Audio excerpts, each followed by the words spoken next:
Welcome to a new video from the Parts channel. Well, I'm going to make a short video, but one that I find very interesting, for all of you who have an engine like this in your car. In this case, this engine is mounted on an Opel. It is the 1900 CDT. It is also carried by some 1900 D in the Alfa Romeo, Fiat, with the name 1900 JTD. Well, when you have to do the distribution, my advice is that you tell your mechanic to also change the sensor of the camshaft. Although it is not damaged yet, it is a sensor that is cheap.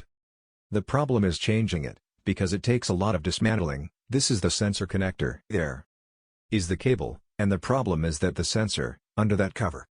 Look, now we remove the cover, we remove the air filter support, and look where it is. You see, under the exhaust camshaft pulley, we have to dismantle the distribution.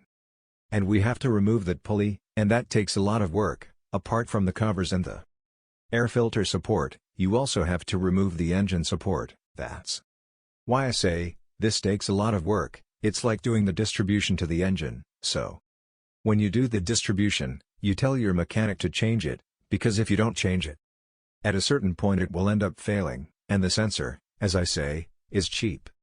But the labor is going to be quite a bit expensive. That's my advice. Well, here you have this short video. If it has been useful to you, then don't forget to give a like and subscribe to the channel.